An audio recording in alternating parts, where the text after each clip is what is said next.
This is the Nomad Futurist podcast, a podcast about the evolution of technology, society, and transformation.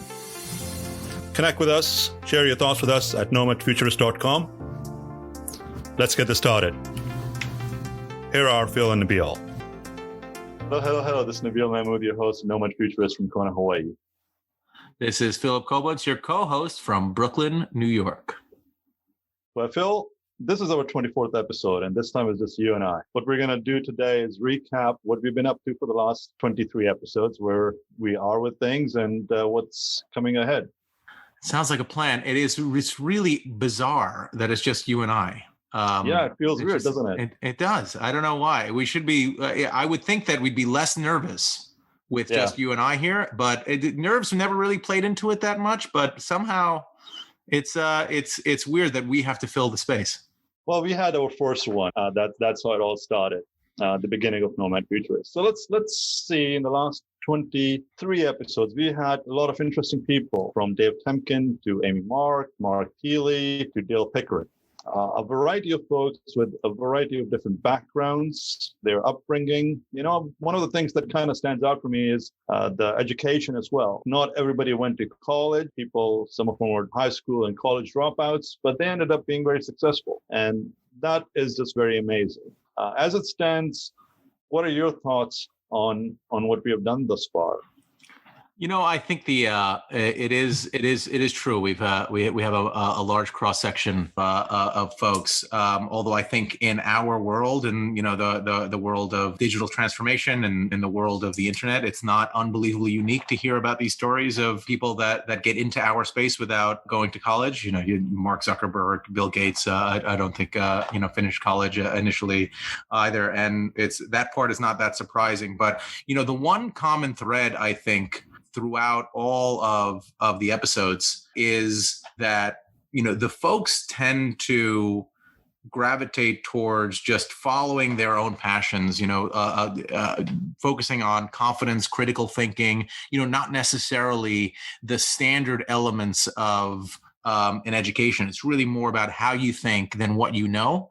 And in large part, it's because I think we have an industry here that's so young, that there just traditionally hasn't been that much formalized education that goes into it. It just doesn't play into it. Obviously, you have the computer science and programming and all that, but we made reference in a lot of the early episodes to Fortran and Scheme and all of these traditional old school programming languages that bear very little resemblance to what people utilize today, other than the New Jersey unemployment division that still uses, I think, COBOL, as we made reference to in a couple of the episodes.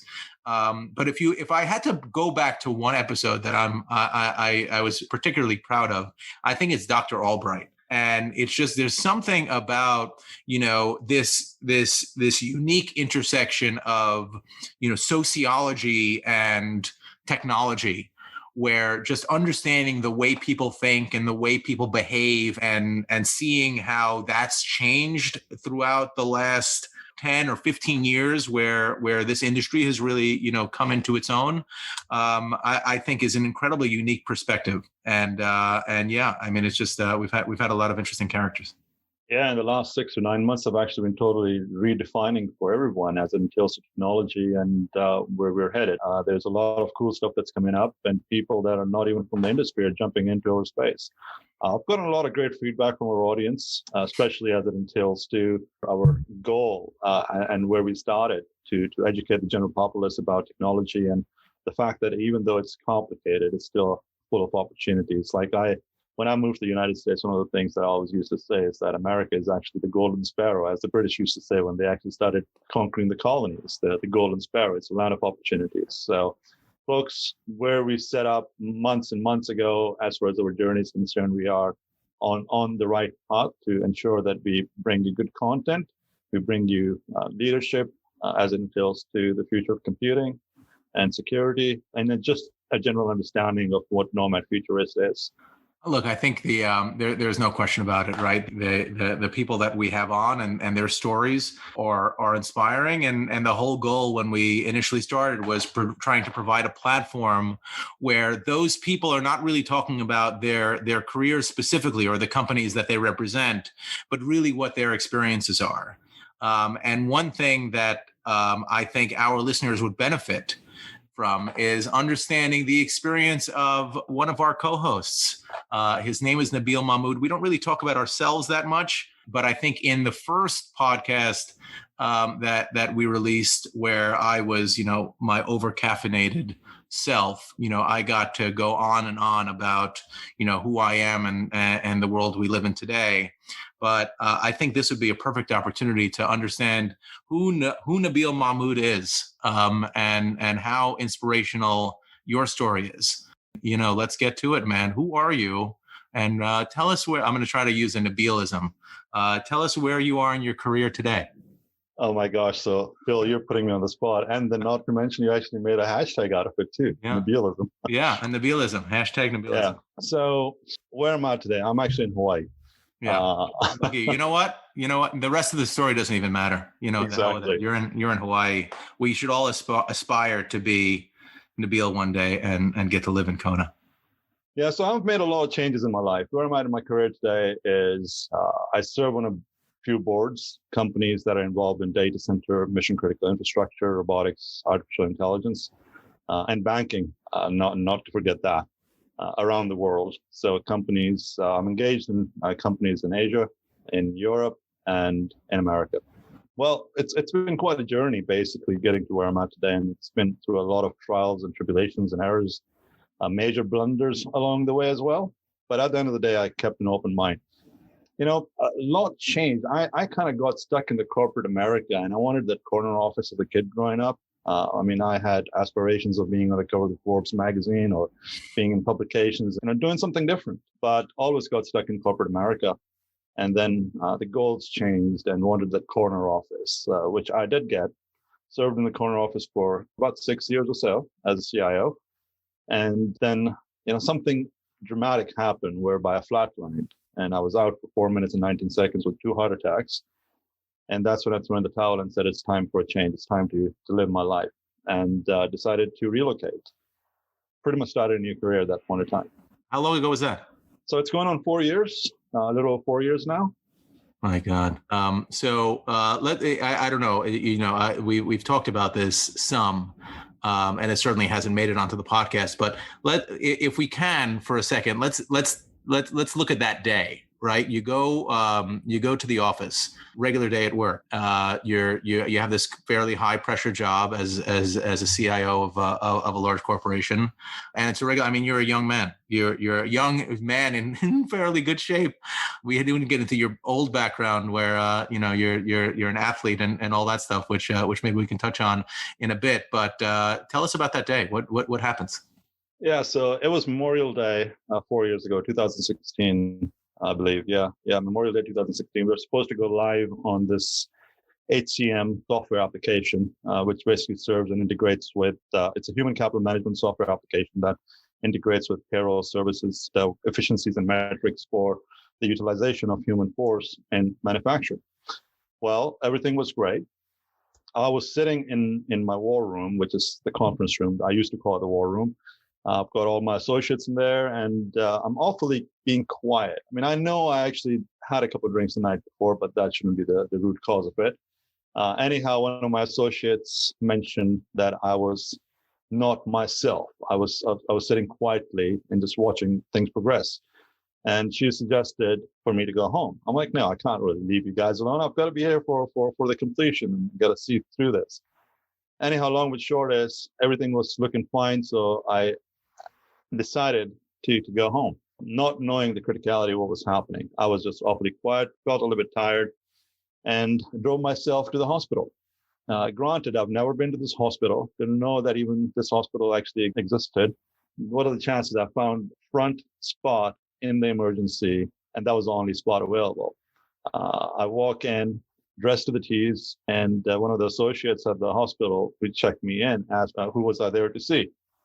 I mean, there are no physical appearance that I'm sick or suffering through anything. Anyhow, long and short is like, well, I'm here. I think there's something wrong. I don't know what it is. I've been told that there is something wrong, and I'd like to check myself in to figure out what's going on. To which the associate said, have a seat, took my blood pressure, it was 190 over 170, and I still know the level of complexity of what it meant. I took the blood pressure about 3 times, still remained the same. Then they put me into a quiet room, turned on some jazz music, started putting some patches on my body to lower down the blood pressure. Well, nothing is working, and then they started the process of doing blood tests. While they're doing that, 45 minutes to an hour goes by. The blood pressure still has not dropped. And the doctor comes in and she said, well, we believe you had a heart attack and we are expecting another one. I'm like, wow, what do you mean? She's like, well, but you're really calm. Everything is going to be okay. So then they had me sign a bunch of papers, to which I didn't really have a choice. And the next thing I know that I'm on this stretcher being pushed into ICU. And all what I remember was the tube lights in the hallway.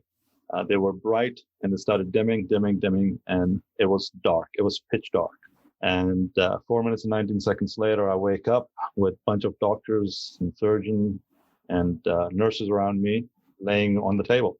I mean, it's difficult to even comment on it because it's such an incredible story, and to think that.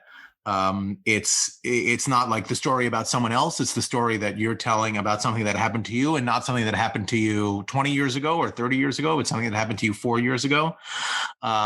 It's really crazy to even hear it. So, you wake up, you're in, I guess, I don't know what they call it, the OR or whatever. ICU, ICU, right? Yeah. So you have, do you have tubes coming out of you? Are you intubated? Is that a thing? I'm not even sure what question. Yeah, I was trained and I had plenty of tubes coming out of me. Could you communicate? Well, my first reaction was, what the heck is this? Right. And I remember the doctor, Michael Jen, he said, welcome back. You're a lucky man. And those were the only words that I remember. Oh my God. To which my reply was, I hope you know what you're doing. Oh my God. So that's when you found out. So when you said, welcome back, that was the first inkling you had that you were actually, like, you make reference to this at times in the podcast, and I'm not sure the listeners really pick up on, what you're referring to when you say you flatlined. And I know that, when we met, originally we met on like the conference speaking circuit, and this is like the topic that you talk about most regularly. Is you talk about the fact that you flatlined for the significant period of time. When you say flatlined, you actually mean you were non-responsive, like you were not the definition of what is alive. You were gone. Yeah, absolutely, dead on arrival, my friend. For how long? 4 minutes and 19 seconds. 4 minutes. I think that should be my license plate. 419. Right. 419. And that should be your new birthday. Should be April 19th. So you come back. I mean, how do you come to terms with something like that? Like, does it hit you at that time? Like, I can't believe this happened to me. Or is the focus like, all right, well, whatever this guy is saying now, let me get out of, the ICU, and let me get out of the hospital, and where's my family? What goes through your mind? The first thing, I mean, actually, it's still, I get tingles like when I think about it. And the statement, welcome back, you're a lucky man. I mean, when Dr. Jen said that, I mean, that shook me. That really, really did shake me a lot. To which I started thinking, what have I been doing? What am I doing it for? I need to get myself out of the rat race. So my first instinct wasn't defensive. I knew that it wasn't because of what I ate or the fact that I might have been a little bit unhealthy. It was because of the lifestyle and choices that I've made in my life. So you think it was stress? It was stress induced. Is that it? Well, that was a major part of it. So over the last 4 years, I've been thinking and trying to figure out the root cause of it. Now, medical science is going to say it's genetics, or it's what you eat and your habits and whatnot. But at the end of the day, what I've actually started to realize is that it's really self-induced. It's the situations that you put yourself into. One of the things that actually really has stuck with me is the fact that when I was a young man, I used to have a voice. I mean, I could think of something that was probably totally against the conventional thinking, but I would chase it and I would accomplish it and it probably turn out really good. But as I entered my corporate life, I started losing that voice. I started becoming a follower, even though I was in a leadership capacity, but I was following the process that was predefined, the expectations that were preset, or whatever else, right? And I lost that voice. And that basically ended up erupting like Mauna Kea, a volcano. It was really, in my belief, it was the lifestyle, the choices, the fact that I was extremely reserved and conservative, the fact that I was, even though I was outspoken, but it was really, more on the reserved side, I wouldn't really speak my mind. I would let it sit on my heart. And that caused it all. That's my belief. Now, granted, the corner office comes with some, disadvantages as well. Besides the stress level, it's the whining and dining and late hours of eating, the eating unhealthy part, and that had to change as well. So, but again, that was just a lifestyle. It's kind of like one of those things. How we grew up in corporate America is the fact that you've got to go out and entertain and wine and dine. It's an expectation, right? I mean, it's just there. That's you have to, if you're going to be a member of the corporate elite, you need to participate in all of this and all these activities. Exactly. The 7,000 calorie meals and the drinking, and it's like a fraternity. Exactly. I mean, do you want to be a sore thumb? Back then, I didn't want to be. I mean, there's a lot of things. I think we have actually covered a part of it in our previous podcast as well, like being a man of color or being a female or whatever the case might be.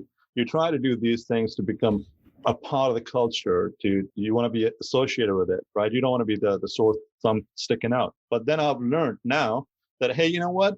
I actually became a vegetarian, go through that process for about 3.5 years. I'm very healthy now. I do eat meat as well now, but the fact of the matter is that I made some significant changes. And if I stood out like a sore thumb, it was acceptable to me. I could care less about what others think. Yeah, and I think that's it's something that we've tried to reinforce, and certainly you have through your questioning and several of the guests is the idea of embracing your uniqueness. And not trying to be someone that you're not, and not trying to fit into what you think other people's views of yourself should be. And embracing not just your differences, but also, not being scared to, be embarrassed by suggesting there's something you don't know, or thinking that everybody else is smarter. Because at the end of the day, it's those differences that uncover like the greatest successes you'll ever have. I know in my career, I've seen like any question, even the dumbest or the seemingly dumbest questions uncover, the way people think about a particular area that changes, if not a particular application or a particular solution, the way you describe it, so that it makes the most sense to everyone else. So, it's kind of weird to try to put those two things together, but it's such an amazing story and such an amazing kind of outcome out of all of it. There are certain people with certain personalities that would have gone through what you went through and completely like internalized it, or felt sorry for themselves, or returned to the comfort of the corporate position, because yes, there are negative elements to it, but there are also some perks to it. I'm sure it came with significant financial benefit and a lifestyle that was something that you grew accustomed to. And I think a lot of the reason people stay, if not the only reason people stay in those types of environments, is because there's a fear of change. And here's my son. I'm done with school. You're done with school. That's great. I'm not done yet. I'm bored. I don't care. You have to just go. I'm in the middle of something. What can I do? Just go watch TV. Fine. Go. What else can I do? That's it. That's all you can do. Go watch TV. Don't edit that out. This is the new reality that we live in, where there is no escaping. The emperors have no clothes. So, and I think that you taking the experience that you had and recognizing that you need to make those changes, and being afraid to make those changes is literally bad for your health, is just, it's the most adult, the most amazing possible outcome.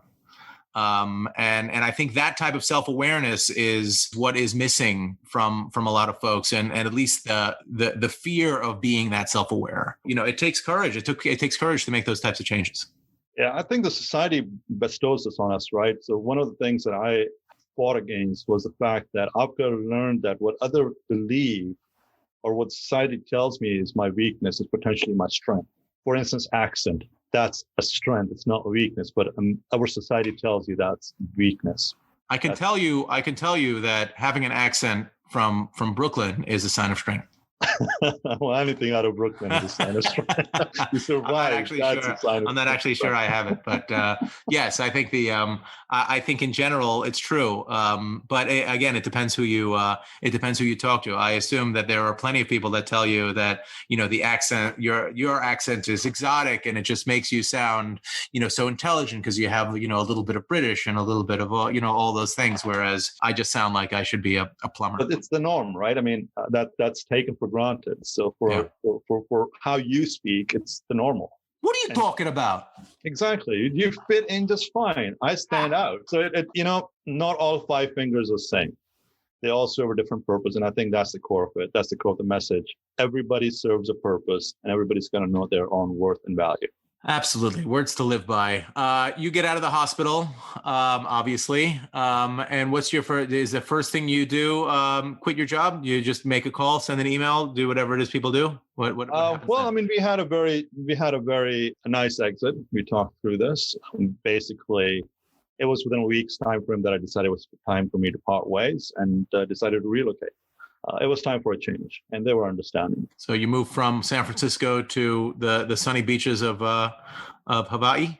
Exactly. Yeah. So I had done it in the past, lived in Hawaii previously, but sometimes kicked myself in the butt that was an opportunity I let go because I was chasing the rat race. I wanted to be a part of that rat race. I felt that high rush of that, chasing something was exciting. But then personally speaking, there were monetary goals. There was like all monetary. I was really chasing money, not happiness. In this opportunity, it's the other way. I want to give back. I want to change my happiness. I want to just generally be happy and help people. And fortunately, the outcome is actually much better than what I was doing before. So the direction that I had before, even though was okay, I was working harder to achieve the goals than today. Now, when I wake up, it's kind of interesting. Somebody asked me this question the other day. Do you work more or less or about the same?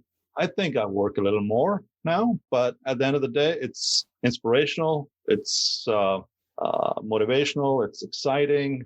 It gets my juices flowing. It's very stimulating, the work that I do. Before I'd become another paper pusher.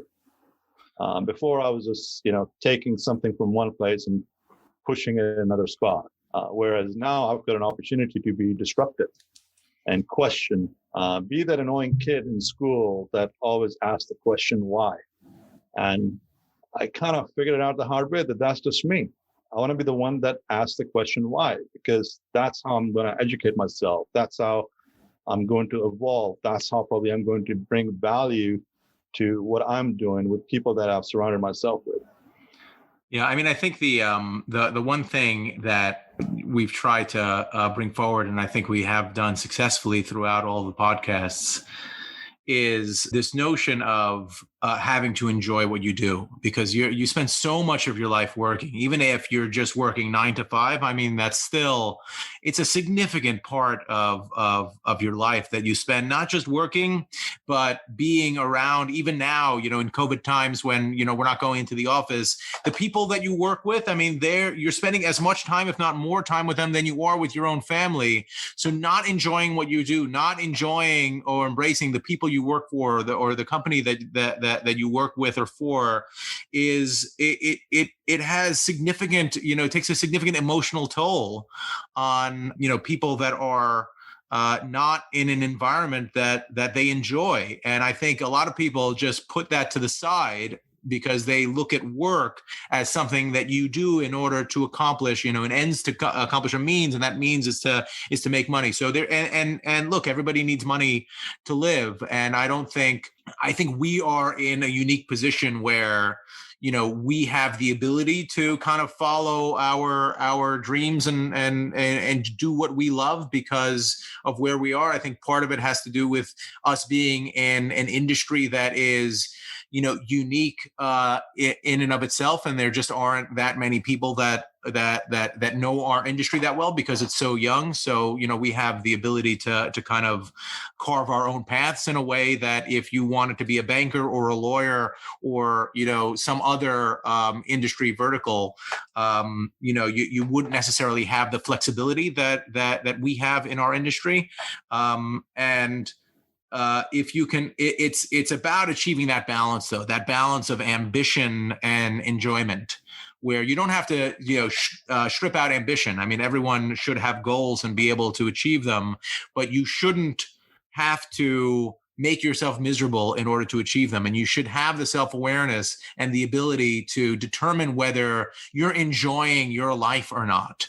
And if you have a significant period, and that doesn't mean every second of the day you need to walk around with a huge smile on your face, although I don't know if anybody's seen Nabeel's picture. He does walk around with a huge, unbelievably, I think he's got more teeth than most people, smile on his face. But again, he lives in Kona, Hawaii. I get it.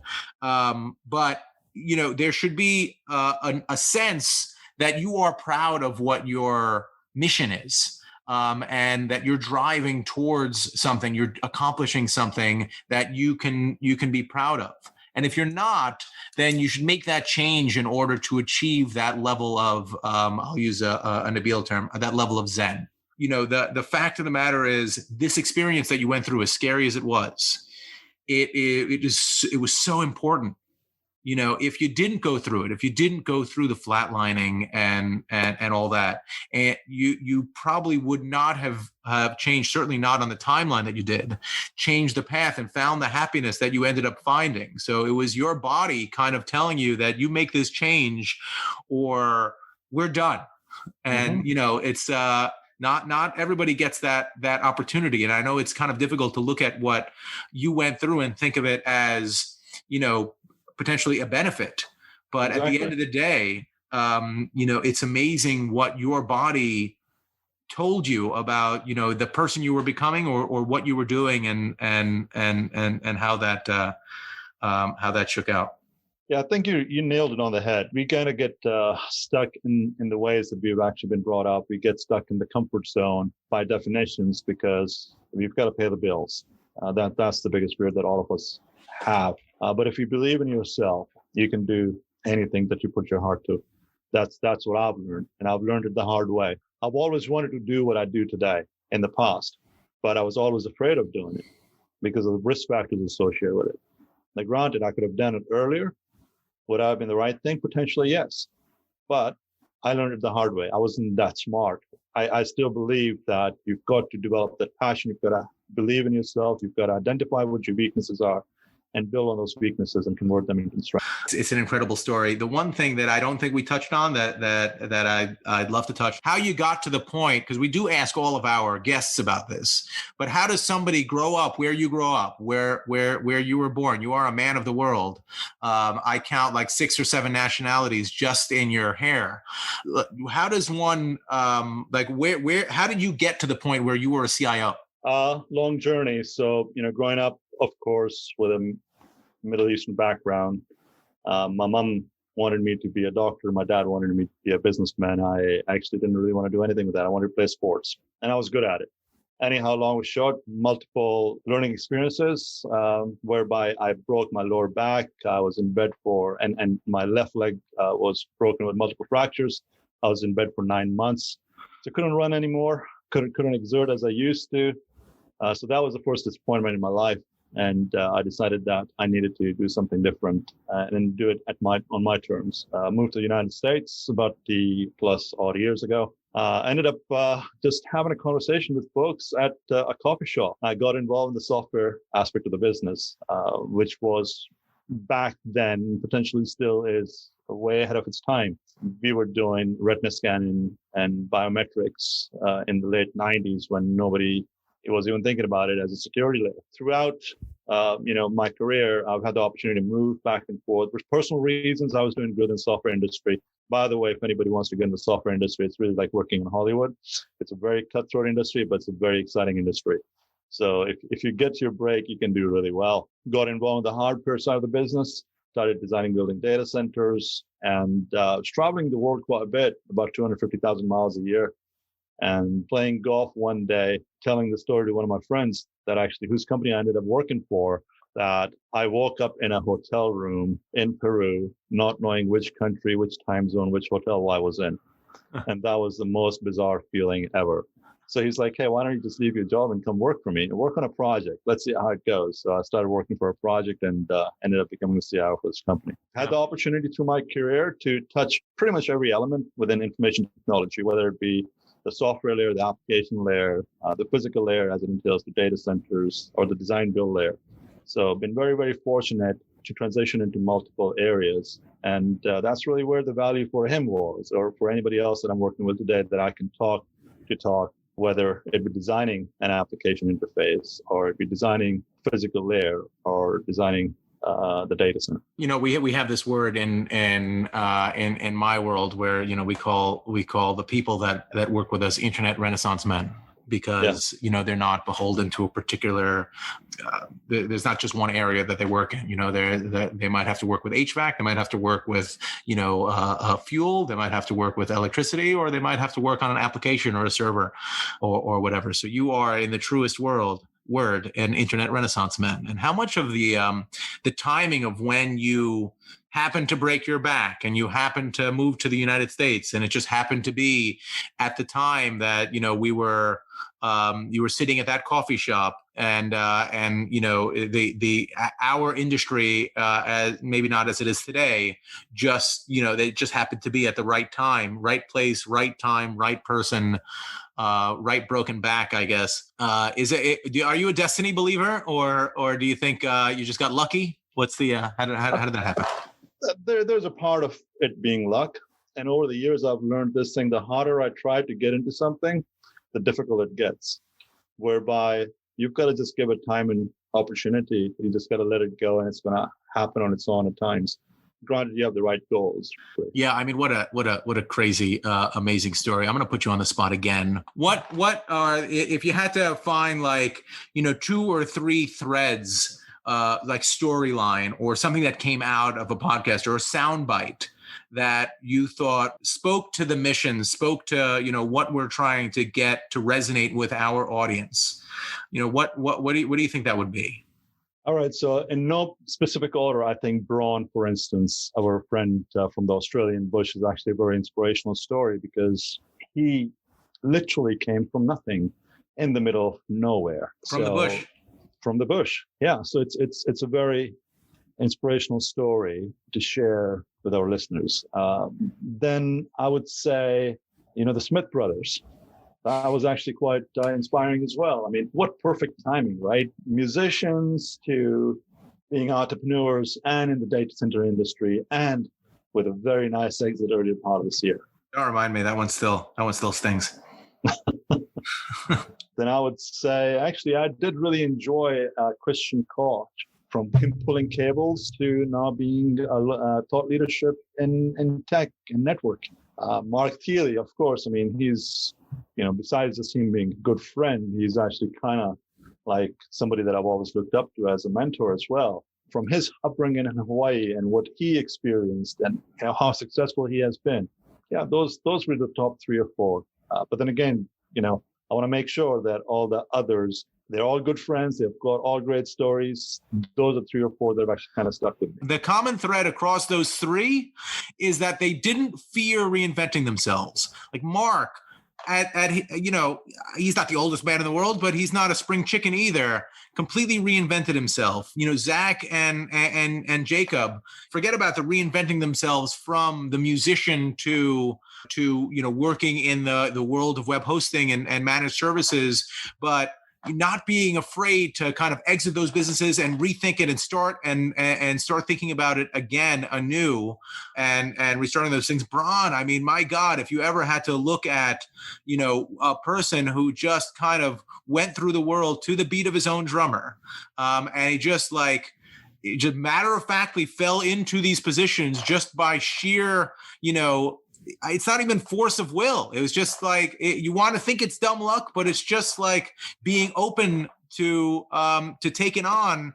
any kind of unique opportunity. You go from the bush to moving to more, let's say, urban Australia, to saying, you know what, I'll take this job in New Jersey. Fine. And then he comes to New Jersey, and then somebody looks at his resume back in Australia. He's like, okay, I'll move back to Australia. And then he moves to Norway, and then he moves back to. I mean, it is an incredible story of where, if you open yourself up, if you don't focus entirely on fear of failure, or as Nabeel likes to say, first attempt in learning. See, I listen.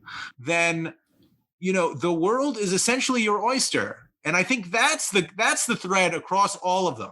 Is like, none of the people we've had on the podcast, because we try to invite people on that are thought leaders in our space, are governed by fear. And I think, there's a movie that I love, an Albert Brooks movie called Defending Your Life, which is, I don't know if it was the 80s or the 90s, but it's an amazing movie. I think every one of our listeners should watch it. But it basically is like, it's based on the story that, after you die, you go to this kind of intermediary place. It's not heaven. It's like one of these places where your life is judged, and they take pieces of your life and they judge whether you made decisions based on fear or not. And if they judge you to be fearful, then you have to go back and try to live a better life. And you get to move forward if your life was spent not fearing. But it's this concept of fear. And that is not a particular thing that you learn in college. It's not a particular thing that you memorize. It is a mentality that makes it so that you can leave yourself open to new experiences and get out of your comfort zone. But it's the comfort zone that is, to a certain extent, certainly in your case, potentially the most dangerous place to be. So if you're going to be afraid of anything, be afraid of the comfort zone. All those guys have a similar story in some way, form, or shape. You've got to get out of that comfort zone. You've got to be able to willing and able to take risks. My dad used to say one thing: if you don't risk anything, you risk everything. Your dad said it so much better, I'm sure. But I learned it the hard way. I mean, it's one of those things that's just clicked. I mean, he used to tell me all the time, it's okay to take risks. I mean, being a mathematician, you've got to be very calculated. I had pretty much my entire life on a spreadsheet. And now I don't.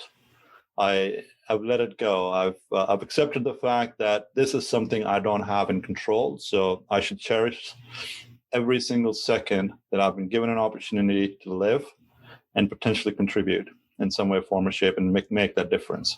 So if we set up our priorities and set up our goals whereby it's not monetary, and, at the end of the day, I get it. Things got to be monetary because we got to pay the bills. But if the intentions are right, whereby you want to make a difference, you want to change the world for the betterment, you'll be okay. You'll be successful.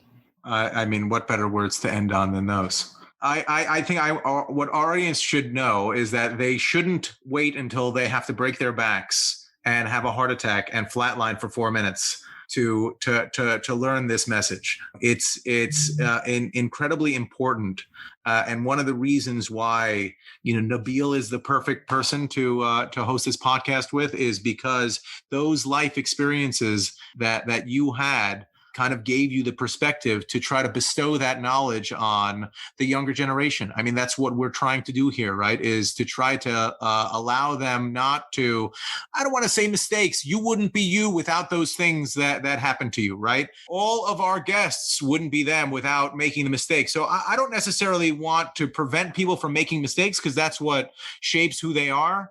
But to the extent that they can learn, one of the questions we ask on every podcast is, if you could go back to your younger self and do something differently, or tell yourself something, and I think 100% of them don't go back to themselves and say, don't bet on that stock, or don't sell this company, or, don't work at that place. It's just to trust your instincts, to trust yourself, and to, again, not operate on fear. Just take the plunge, especially when you're young. If you're not going to do it now, I mean, it's only going to get more and more difficult.